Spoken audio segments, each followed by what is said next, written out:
What's going on? I am here today to talk about the 1,000-meter row. So this is a benchmark test we do in our facility. It's a great test for testing your aerobic capacity. We're tapping into all the energy systems when we go through this test. So knowing how to pace yourself is key, especially if you've never done this test before. So the 1,000-meter row. A great way to pace yourself if you're familiar with being on the rower, besides improving your technique, is knowing your 500-meter split. So you can take that number. So let's say your 500-meter split, you're looking at the screen. It says about 2 minutes. So that's going to give you a 4-minute 1,000-meter row.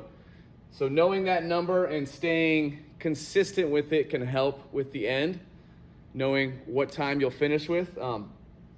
But I like to, especially for someone new, break it up into 250-meter intervals.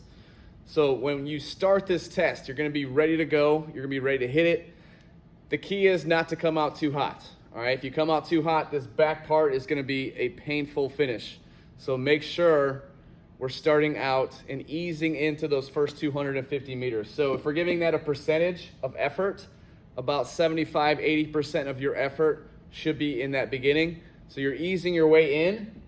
When you approach that 500-meter mark, so that's going to be your halfway point, I would definitely be looking at your split to see where that time was, and your effort should be ramping up just a little bit. So you're kind of settled in. Your breathing is under control. Form's looking good. We're time to bump up that intensity just a little bit. Now, moving into the latter part, the 750 meters, so you're starting to approach that.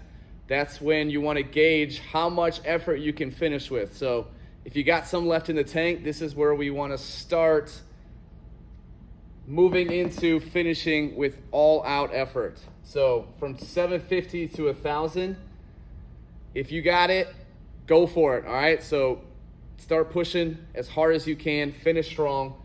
That's when you should be going all out. If you went out too hot, this is probably going to be a tough part, so do your best to focus on breathing. Maybe you might have to slow down just a little bit, but make sure you're finishing as strong as you can.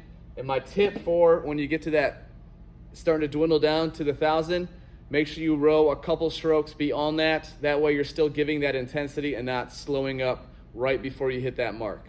So this is a good strategy for someone beginning with a 1,000-meter test. So this might be your first time. Stick to this. Get a time established, and then from there you can build on that. All right, so hopefully this helps out, and let me know how it goes. All right.